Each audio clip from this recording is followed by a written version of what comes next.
susundin anuman ang suliranin. Lahat ay aking kakayanin, pagkat ikaw ay kapiling. Subukin man ng panahon, mananatili sa'yo, Panginoon.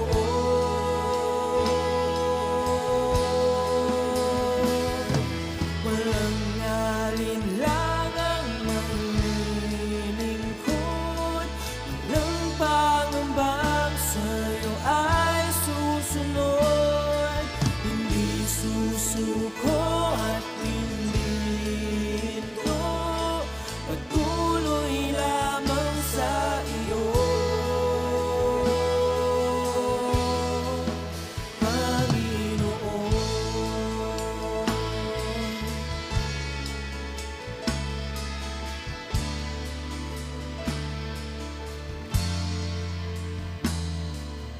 Ikaw ang aking paglilingkuran, kahit saan dalhin.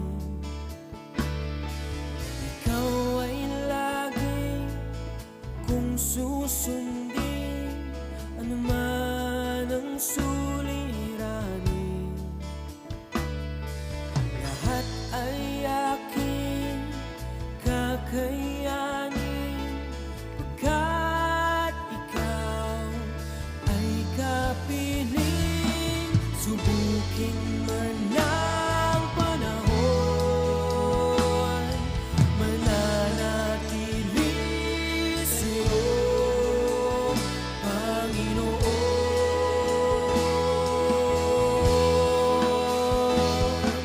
Walang alinlangang maglilingkod, walang pangambang sa'yo. Magandang gabi po sa bawat isa. Purihin po ang Panginoon sa pagkakataon na ito na muli tayo po ay magkasama na mag-aaral ng salita ng Diyos. Thank you for this opportunity na once again through Tinig ng Pag-asa, tayo ay nakakapagbulay ng kanyang buhay at makapangyarihan salita.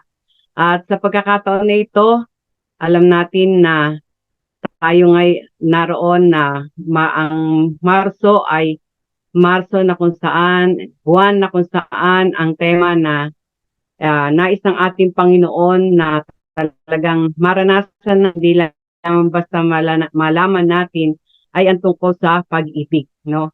Kung dati-rati ang pag-ibig ay pinag-uusapan tuwing buwan ng February, pero sa pagkakataon na ito, ngayong buwan ng Marso ay nais ng ating Panginoon na ito ay ating talakayin. Kaya sa oras na ito, bago ang lahat, tayo ay dumulog muna sa trono ng kalwalhatian ng ating Panginoon at tayo ay manalangin. Hallelujah. Ama namin Diyos, salamat sapagkat sa pagkakataon na ito, kami ay muli na pinagtipon nyo. Bagamat physically ay hindi kami magkakalapit, ngunit salamat sa Espiritu, kami po ay pinagkakaisa nyo. At salamat din po sapagkat ang inyong pangako na kung may 2-3 na nagkakatipon sa inyong pangalan, kayo ay nasa aming kalagitnaan. Kaya, Lord, nananampalataya kami na sa pagtitipon namin na ito, sa pag-aaral namin ito, kayo ang nasa aming kalagitnaan. At ang Santong Espiritu ang siyang mangunguna at magtuturo sa amin. Dahil inaamin namin ang katotohanan na kung wala ka, wala kaming magagawa. It is not by our might, by our power, but by your Spirit alone that we can know the deep things of God. At hayaan niyo po na ang bawat makikinig at makikiisa sa gabing ito ay puspusin niyo na inyong kapangyarihan at maranasan ang kapahayagan na nais niyo na maranasan namin, O Diyos. Salamat na marami. At sa oras na ito, muli, tanging sa inyo namin ibabalik ang lahat ng papuri, pasalamat, kalwalatian sa pangalan ng aming Panginoong Hesus. Amen, amen. Thank you, Lord. Hallelujah. Sa gabing ito, praise the Lord, ang tema na ating pag-uusapan ay tungkol sa love, no? At naroon na sabi nga sa John chapter 14 verse 15, if you love God, no, if you love me, sabi ng Panginoong Jesus mismo, no, if you love me, keep my commandments. At ito po yung ating naroon na nanaisin na talagang mamahal natin ang ating Panginoon, no, sa pamagitan ng pagsunod sa kanyang mga alituntunin o habi nga po ay commandments, no, yung kanyang nais na naroon na ating lakaran o ating maging pundasyon sa ating paglakad sa mundong ito. At ang sabi dito sa aklat ng Mark chapter 12 verse 30, tignan natin, no, praise the Lord.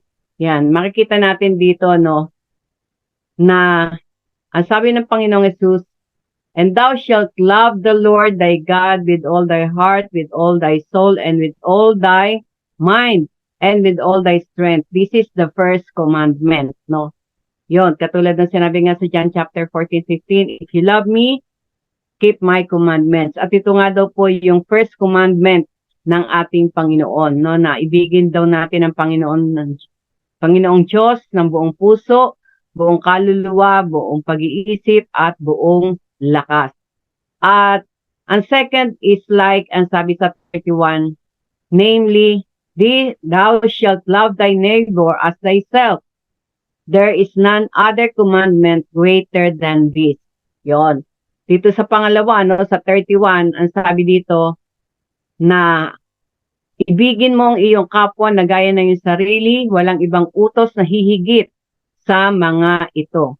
Kaya dito sa gabing ito ang ating tatalakayin ay itong pangalawa na kung saan dahil po kung kayo po ay nakasama namin through live streaming noong Sunday, ang tinalakay ko po ay yung una, no, na paano natin talaga mamamahal ang ating Diyos na tao sa ating puso, sa ating isipan, sa ating kaluluwa, sa ating lakas. Dahil yun nga yung first commandment.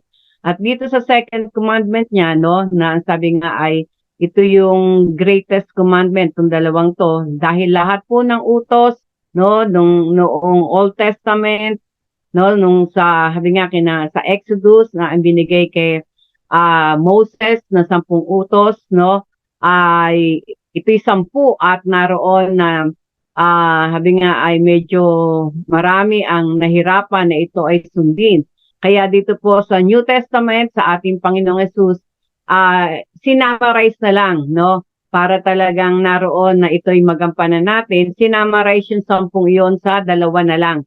At ito nga yung una, na ibigin natin siya ng tao sa ating puso, sa ating kaluluwa, lakas at isipan. At ang pangalawa, ay ibigin natin ang ating kapwa gaya ng pag-ibig natin sa ating sarili. No, dahil sabi nga walang ibang utos na hihigit sa mga ito, no? At naroon po na dito ang sabi nga ay we shall love the Lord, we shall love thy neighbor, no? Ito yung naroon na isang paraan na mapapakita natin ang pag-ibig natin sa ating Panginoon if we love our neighbor, no? We love our neighbor as we love ourselves, na ito ay sabi nga ay naroon na sabing ay hinalintulad kung paano natin dapat mahalin ang ating sarili, no?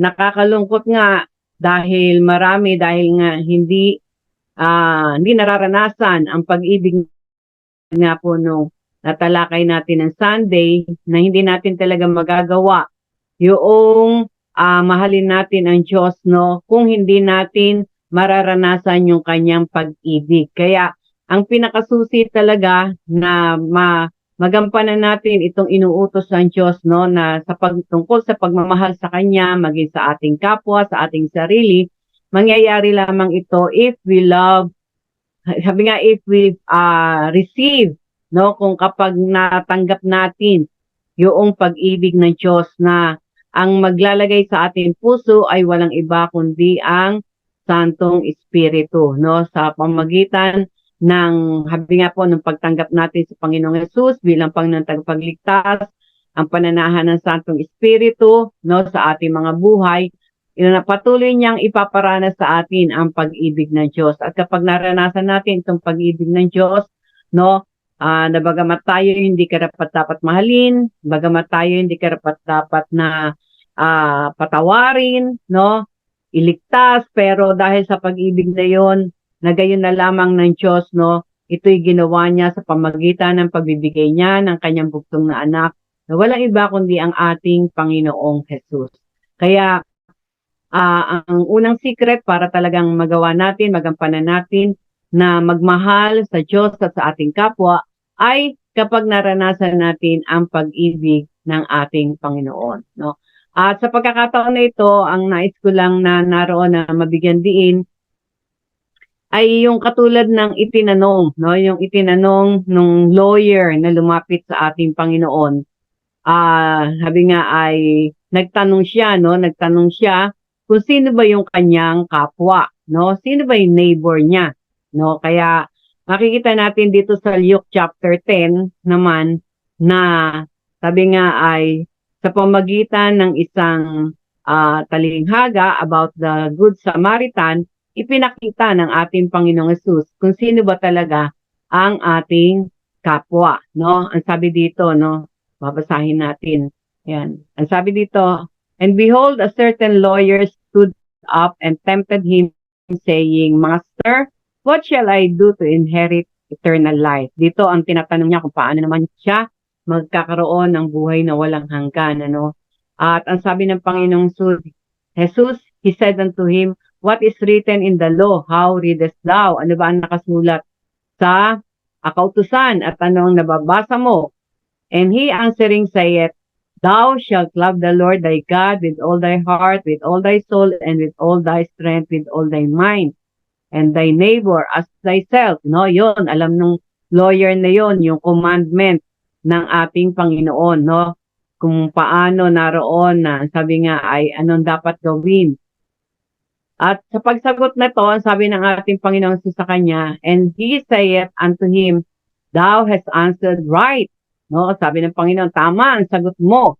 Ngunit, this do and thou shalt live. Ito po yung hinahanap ng ating Panginoon.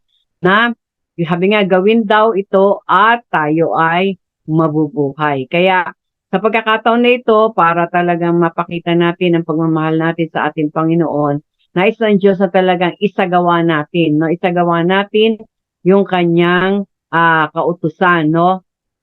Dito sa 29, ang sabi ganun, but he willing to justify himself, said unto Jesus, and who is my neighbor? Datapot siya ang ibig, sabi nga ay magaring ganap sa kanyang sarili, no? Gusto niyang naroon na, sabi nga ay hindi siya mapahiya kasi siya tinanong niya, sino ba yung neighbor ko? Para hindi siya mapahiya, nagsabi siya, sino ang kapwa? No? Sino ang aking kapwa? Tao. And Jesus answering said, ito, kinuwento na ng ating Panginoon. A certain man went down from Jerusalem to Jericho and fell among thieves, which stripped him and his raiment and wounded him and departed, leaving him half dead. And by a chance there came down a certain priest that way, and when he saw him, he passed by on the other side. And likewise a Levite, when he was at the place, came and look on him, and passed by on an other side.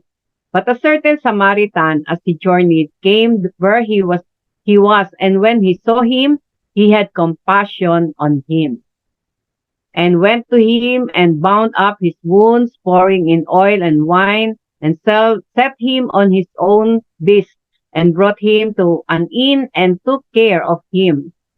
And on the morrow, when he departed, he took out 2 pence and gave them to the host, and said unto him, Take care of him, and whatsoever thou spendest more, when I come again, I will repay thee.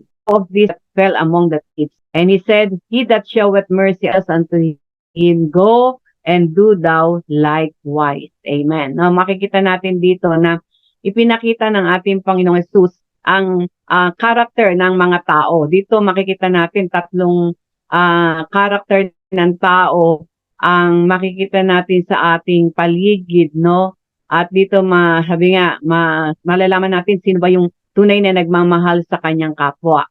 Ang sabi nga dito, meron daw isang, sabi nga ay, meron isang manlalakbay na kung saan ay siya'y papunta doon sa Jerusalem, ano? At nung siya ay papunta doon, siya ay merong nakasalubong na magnanakaw, no? At ang magnanakaw na yon, binugbog siya, no? Naroon na kinuha yung kanyang damit, no? At sinugatan pa siya at siya ay naroon na iniwan na halos patay na, no?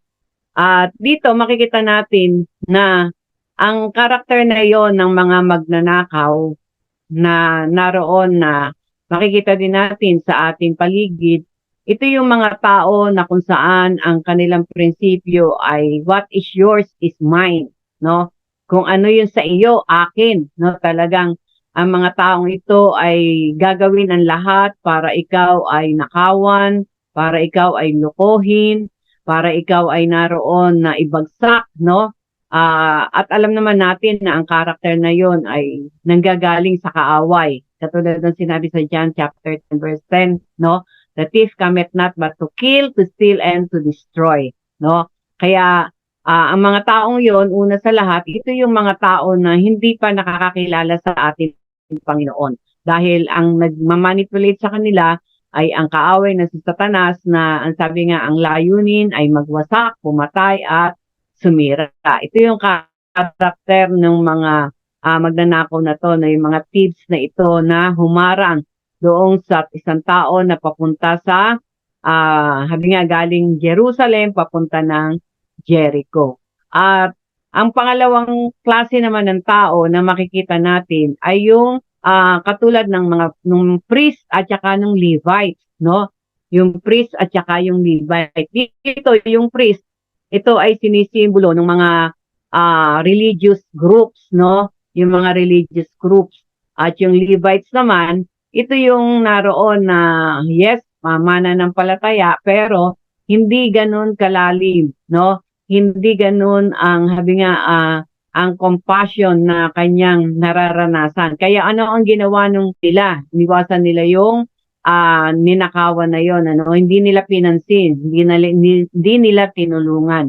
Ito yung mga tao na ang prinsipyo sa buhay ay what is mine is mine. Wala akong pakialam, no? Wala akong pakialam sa taas sa iyo, no? Kung ano man ang pinagdadaanan mo, problema mo yan, no? Alam nyo, minsan nakakalungkot po, no, na naroon na ito ay nangyayari, no? Dahil minsan sa mga batas na kung saan ay naipapatupad din o sinasagawa na imbis na makatulong, no? Imbis na gusto mong tumulong, hindi ka makatulong dahil nga may batas na baka ikaw pa ang pagbintangan, no? Minsan ganun eh. Kaya umiiwas na tumulong, no? Dahil ang iniisip niya, naku, baka mamaya ako ang sisihin, no? Ako yung naroon na pagbintangan pa, no? Kaya katulad ng Levita at saka ng priest na ito, na kung saan ang naging prinsipyo niya ay what is mine, no? Di kita pakikialaman, bahala ka sa problema mo, bahala ka sa mga pagsubok mo, wala akong pakialam sa iyo, no? Yun yung ibang tao. Pero sa pagkakataon na ito, makikita natin na ang isang Samaritana, no? Ang isang Samaritana na dumaan doon sa lugar na iyon ay nung makita, no? Nung makita yung nakahandusay, ang mapapansin natin dito, no?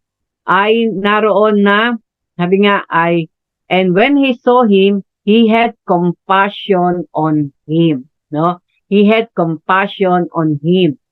At itong katangian na ito, ang unang-unang mayroon na ito ay walang iba kundi ang ating Panginoong Hesus, no? Makikita natin ano sa talata sa Biblia na ang sabi nga nung makita ng Panginoon ang multitudes, ang sabi nga he was moved with compassion. Kaya ang taong ito, no, yung Samaritan na ito ay naroon na napangunahan ng compassion. Kaya kapag naroon sa ating mga puso ang compassion, no, ang prinsipyo ng what is mine is yours ang siyang mananaig. Kung ano ang meron ako, no, ay naroon na isi-share ko katulad ng taong ito, no, yung Samaritano, na kung saan nung makita niya talaga nilapitan niya, nilinis niya yung mga sugat, no? At hindi lamang yon, kinarga niya pa, sinakay niya dun sa kanyang asno at dinala sa isang panuluyan, no? Talagang nilagay niya sa tamang lugar, hindi basta pinabayaan, no? Kaya makikita natin, no, ito yung katangian ng isang tao na kung saan ay tunay na nagmamahal sa kapwa, yung mayroong compassion. At ang sabi nga, di ba, kung titingnan natin, na ang sabi doon, and went to him, bound up his wounds, pouring an oil and wine, and set him in his own beast, and brought him to an inn, and took care of him. Talagang inalagaan, no?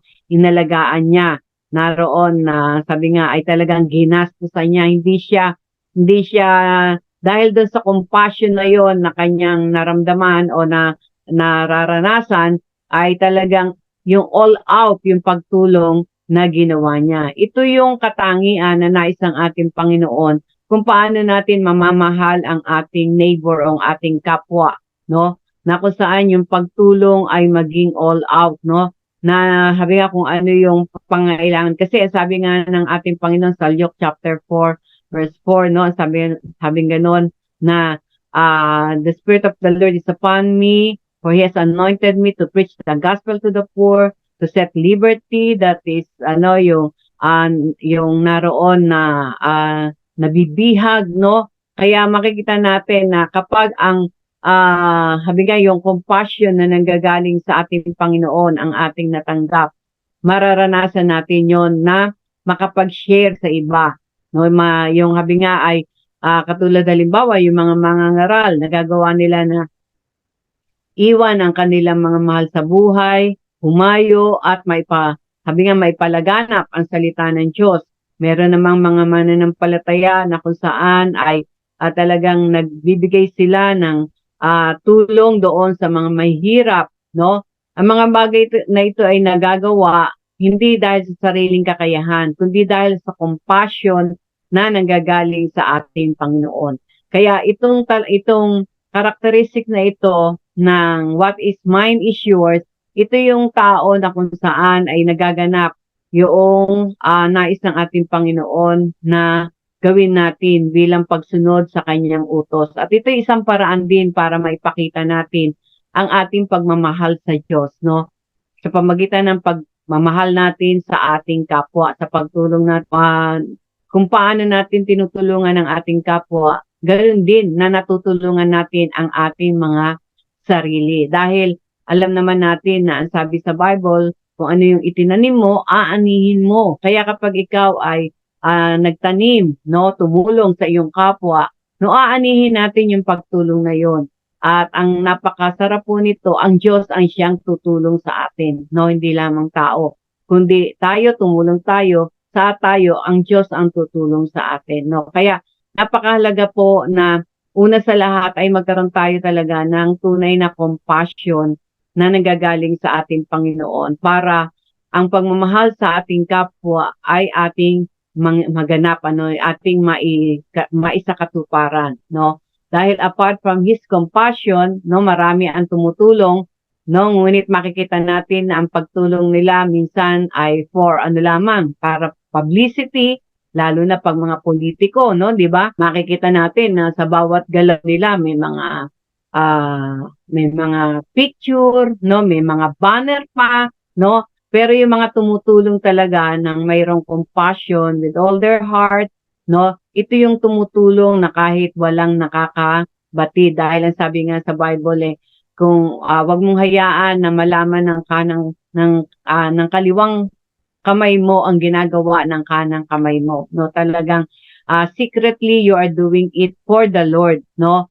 Yung pagtulong natin, at praise God dahil ang Diyos naman ang magre-reward sa atin, no? Kaya ito ay isang paraan na kung saan ang tunay na pagmamahal sa ating Diyos ay ating magagampanan if we love our neighbor as we love ourselves. Kung paanong nais natin na tayo ay matulungan, gayon din tumulong tayo sa ating kapwa, sa kanilang pangangailangan, no? Kung mayroong mga sakit at karamdaman, lapitan natin o puntahan natin, pray with them, no?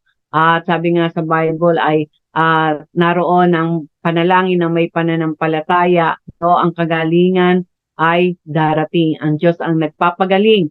Tayo lamang ay gagamitin ng Panginoon at ito'y mangyayari sa pagsunod natin sa kanyang utos, no? Na ipanalangin, i-anoint ng oil ang mga may sakit at ang may sakit ay gagaling. At tandaan natin, hindi sa pamamagitan ng ating kapangyarihan, kundi sa kapangyarihan ng Diyos na ating sinusunod po. Kaya, sabi nga, ano yung characteristics na yon ng mga tao? No, what is mine is mine. Ito yung mga hindi pa nakakakilala sa Panginoon. Ito yung mga tao na walang iniisip, kundi kung paano makakaagrabyado, no? Lalo na ngayon, isang paraan yun, yung mga nag-i-scam, no? Mga nag-i-scam talagang gumagawa ng paraan para manloko, para makakuha ng mga pera, no? Maging sa social media ngayon, nag-hack sila ng mga accounts. At pag na-hack nila, yung mga friends, naroon na sasabihan, hihingan ng pera, magre-reason sila na kailangan, may na-ospital o ganon. Eh, syempre, yung iba na hindi naman alam na nahack yung account ng kaibigan mo. Dahil kaibigan mo siya, dahil alam mo na kailangan mong tumulong, naroon na magkakaloob ka naman, no? Ngayon pala, nahack na, no? Yun yung mga taong scammer na nanloloko. Pero tandaan naman natin, sabi nga ng Panginoon, ano man ang itanim mo, aanihin mo. Kaya bilang tayo, kung na-scam man tayo, ang panalangin natin, Lord, patawarin niyo sila, no? Katulad ng sinambit ng ating Panginoong Yesus nang siya ay nandun sa krus ng Kalbaryo, no? Bagamat naroon na kung tutuusin, kayang-kayang tawagin ng Diyos sa mga laksa-laksang mga anghel para siya ay tulungan. Pero ang nabanggit na lang niya ay, Father, forgive them for they do not know what they are doing, no? Maging sa bawat sa atin, kung tayo man ay nakaranas ng ganon, patuloy na ihingi natin sila ng tawad sa ating Diyos dahil hindi nga nila alam ang katotohanan, ano? At naroon na dahil sa gusto nila, aanihin nila, no? Meron silang maaani na katapat doon sa kanilang ginagawa. Kaya yung una, what is mine is mine. Ito yung mga tao na nanloloko, no? At nang-aagrabyado, pumapatay, sumisira, nagwawasak, no? Pero ang pangalawa, yung pangalawa naman, what is mine is mine. Una, what is mine is yours. Pangalawa, what is mine is mine. Ito yung mga tao na walang pakialam sa mundo, no? Ito yung mga tao na gusto niya, siya lang ang umasenso. Siya lang ang naroon na sabi nga ay kumita. Siya yung naroon, wala siyang pakialam kung nakakatapak siya, no? Yun yung mga tao na what is mine is mine. Pero, ang isang tao na naroon na talagang masusunod niya ang commandment o yung utos ng ating Panginoon na mahalin natin ang kapwa, ito yung mga tao na mayroong prinsipyo o may character na what is mine is yours, no? At ito yung nangyayari lamang kung ikaw ay mayroong kang tunay na compassion na nanggagaling sa ating Panginoon. Praise the Lord. Kaya, sa gabing ito yung ating hilingin sa ating Panginoon, na talagang yung compassion niya, yung kahabagan niya, ang ating maranasan para makakilos tayo, no? Para talagang masunod natin ang kanyang utos. Because apart from Him, we can do nothing, no? Wala tayong magagawa kung wala ang ating Panginoon, wala yung kanyang compassion na nanggagaling sa Kanya. Kaya tayong lahat ay dumulog sa harap ng ating Panginoon. Hallelujah. Thank you, Lord. Salamat po sa gabing ito. Salamat sa inyong mga salita. Lord, sa pagpapaunawa niyo sa amin, O Diyos, na sa pamagitan ng pagtulong namin sa aming kapwa, Lord, na kung anong meron kami, ito ay naroon na may bahagi namin, maitulong namin, kung meron man kaming talento, meron man kaming yaman, mayroon man kaming lakas. Lord, maging handa kami, Panginoon, na ito ay maibahagi namin sa nangangailangan. At alam naman namin na kung wala ang inyong kahabagan, kung wala ang compassion nyo sa aming mga puso, hindi namin magagawa na sumunod, Panginoon, sa inyong utos. Kaya sa gabing ito, Father God, fill our hearts with your love, fill our hearts with your compassion, O God. that we may show, Lord, we may act our love unto you, Lord, through our neighbors, O God. Lord, maraming pong salamat at alam ko po, Diyos, na sa pagkakataon na ito, kayo ang siyang mangungusap sa amin, ipaalam niyo sa amin, Lord, reveal to us, Lord, kung sino yung mga taong yun na nais nyo na matulungan namin, Panginoon. At alam naman namin, we cannot give kung wala kami nito, Panginoon. At ang meron kami ay galing pa rin sa inyo. Kaya, Lord, wala kami maipagmamalaki. Ang magagawa lang namin ay sumunod sa utos nyo that we must love our neighbor as we love ourselves, O God. Salamat ng marami. Continue, Lord, to speak unto us.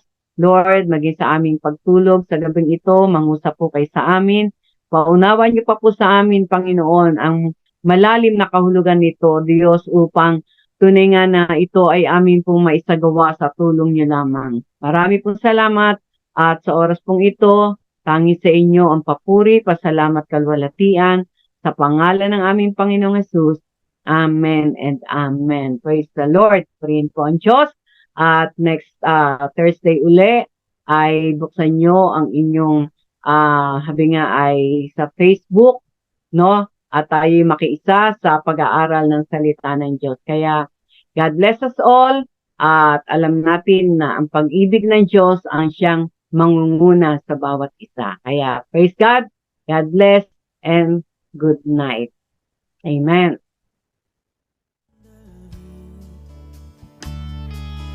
Ikaw ay lagi kung susundin, anuman ang suliranin. Lahat ay aking kakayanin, pagkat ikaw ay kapiling. Subukin man